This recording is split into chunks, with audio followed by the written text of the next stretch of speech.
नमस्कार विद्यार्थी मित्रांनो, आजच्या तासिकेमध्ये आपण पैशाचे जे प्रकार आहेत त्यामध्ये काही प्रकार आपण कालच्या तासिकेमध्ये अभ्यासलेले आहेत। त्यामध्ये पशु पैसा, वस्तू पैसा, धातू पैसा तसेच धातूंची नाणी हे घटक कालच्या तासिकेमध्ये अभ्यासलेले आहेत। तर आज आपण त्यापैकी पुढचा प्रकार कागदी पैसा हा सुद्धा कालच्या तासिकेमध्ये आपण अभ्यासलेला आहे। त्यानंतर आज पतपैसा किंवा बँक पैसा म्हणजे काय ते आता आपण पाहणार आहोत। तर पतपैसा किंवा बँक पैसा म्हणजे बँक पैसा होय। बँका लोकांकडून ठेवलेल्या ठेवींच्या आधारे पतपैसा निर्माण करतात। त्याचा वापर पतपैसा निर्मितीसाठी केला जातो। हा केव्हाही काढता येतो किंवा ज्याचे दुसऱ्या व्यक्तीकडे धनादेश, धनाकर्ष इत्यादीच्या सहाय्याने हस्तांतरण करता येते। हा धनादेश किंवा धनाकर्ष इत्यादी पैशासारखे कार्य करतो, परंतु पैसा नव्हे तर ठेवी हस्तांतरित करण्याचे पतसाधन आहे। पतपैसा देशाच्या आर्थिक विकासासाठी महत्त्वाची भूमिका पार पाडतो। आजच्या जागतिकीकरणाच्या काळात पैसा विरहित देवाणघेवाण अधिक महत्त्वाची असल्याने प्लॅस्टिक पैसा अस्तित्वात आला। तर याआधी आपण पाहिला की कागदी पैसा म्हणजे ज्या चलनी नोटा किंवा नाणी असेल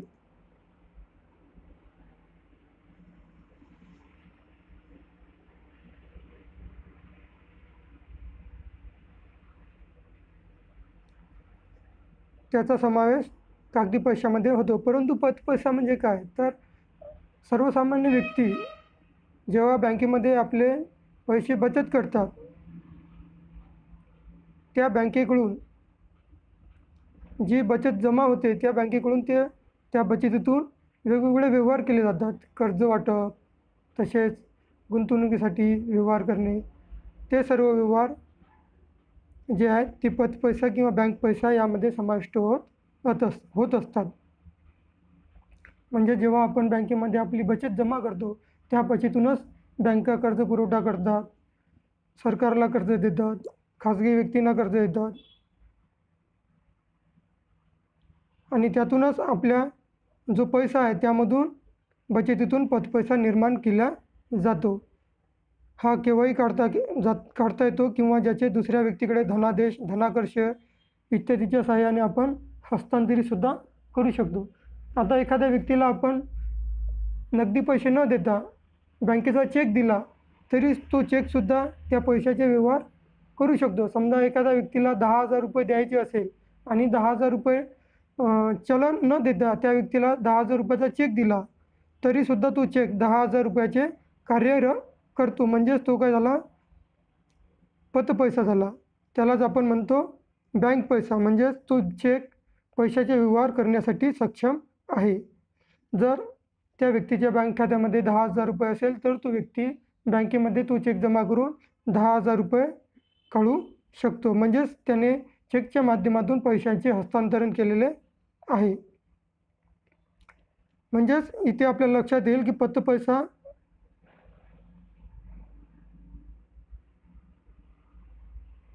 हे काय, ठेवी हस्तांतरित करण्याचे साधन आहे।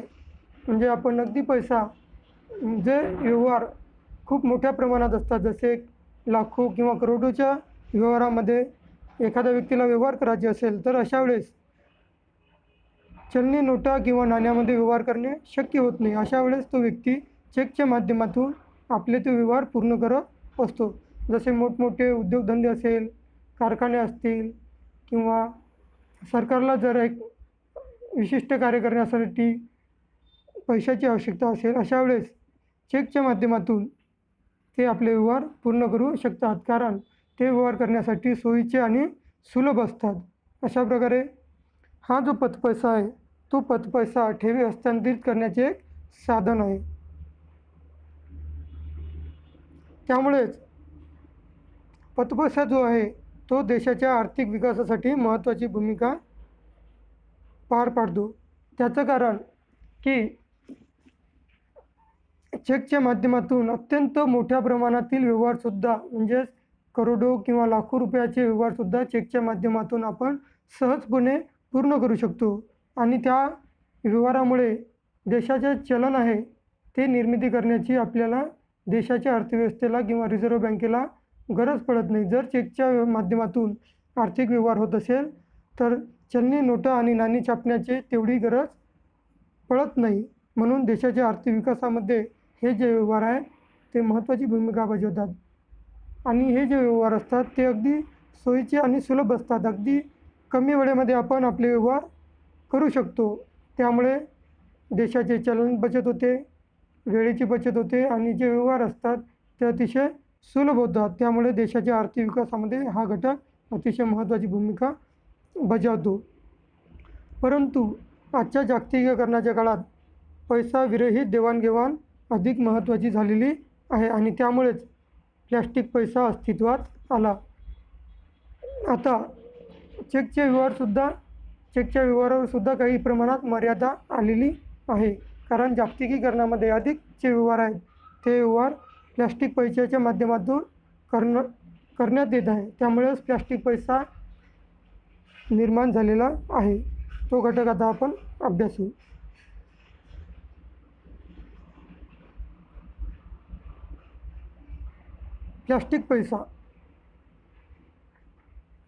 प्लॅस्टिक पैसा वापरणे आधुनिक तंत्रज्ञानामुळे सोपे झाले आहे.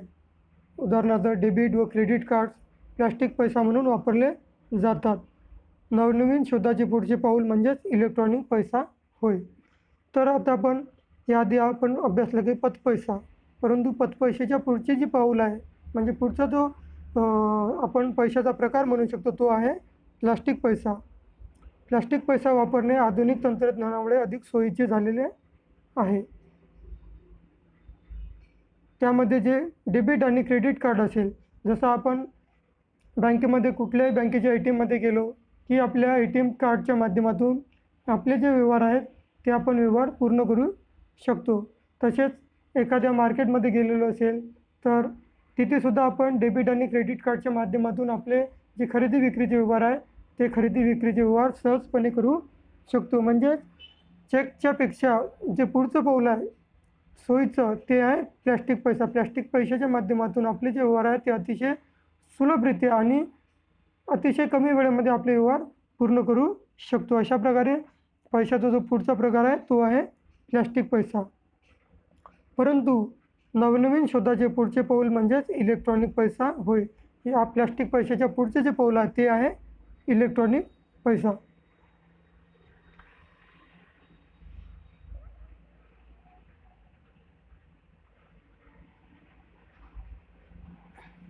तर इलेक्ट्रॉनिक पैसा म्हणजे काय?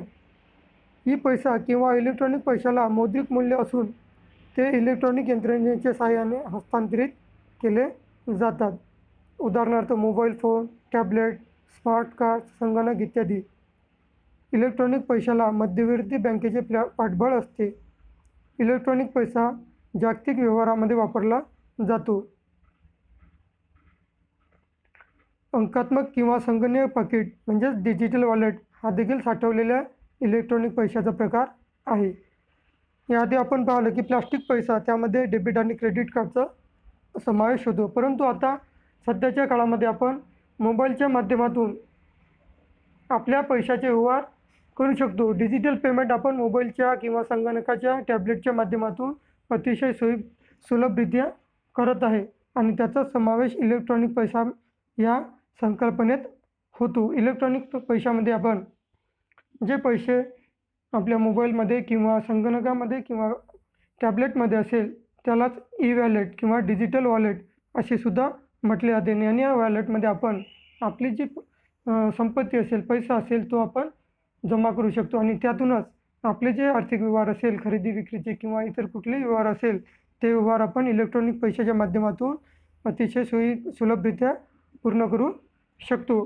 अशा प्रकारे विद्यार्थी मित्रांनो, आपण पैशाची उत्क्रांती कशाप्रकारे झाली, त्यामध्ये कशाप्रकारे बदल होत गेला तो आता अभ्यासलेला आहे. त्यामध्ये सुरुवातीला जो होता जो पैसा अस्तित्वात आलेला होता तो होता पशुपैसा. त्यानंतर पशुपैशाच्या व्यवहारामध्ये अडचणी निर्माण झाल्यामुळे त्यानंतर वस्तुपैसा अस्तित्वात आला. वस्तुपैशाच्या नंतर काही अडचणीमुळे धातुपैसा अस्तित्वात आला. त्यामध्ये सुद्धा अडचणी आल्यामुळे धातूची नाणी तयार करण्याची संकल्पना अस्तित्वात आली आणि त्या माध्यमातून आपले आर्थिक व्यवहार पूर्ण करण्यात येऊ लागले. त्यानंतर धातुपैशामध्ये सुद्धा वाहतुकीची अडचण होती, साठवण्याची अडचण होती. त्यामुळे कागदी पैसा निर्माण झाला. कागदी पैशाच्या व्यवहारामध्ये सुद्धा काही अडचणी होत्या, साठवणुकीची अडचण होती आणि त्यामुळे पतपैसा म्हणजेच बँक पैशाची निर्मिती झाली. आणि त्यानंतर प्लॅस्टिक पैसा आणि आधुनिक आता अतिशय वेगवान जो आपण पैसा म्हणू शकतो तो आहे इलेक्ट्रॉनिक पैसा. अशा प्रकारे पैशाच्या ज्या संकल्प प्रकार आहेत ते हळूहळू विकसित होत गेलेले आहे. आणि विद्यार्थी मित्रांनो, तुम्हाला यावर परीक्षेमध्ये प्रश्न विचारण्यात येतो की पैशाची व्याख्या स्पष्ट करून पैशाचे प्रकार लिहा. त्यामध्ये तुम्हाला हे जे 8 प्रकार आपण अभ्यासलेले आहेत ते 8 प्रकार योग्य प्रकारे परीक्षेमध्ये लिहायचे आहे. त्यानंतर पुढील तासिकेमध्ये आपण पैशाची जी कार्य आहेत तो घटक पुढील तासिकेमध्ये अभ्यासू. आता आपण इथेच थांबूया. धन्यवाद.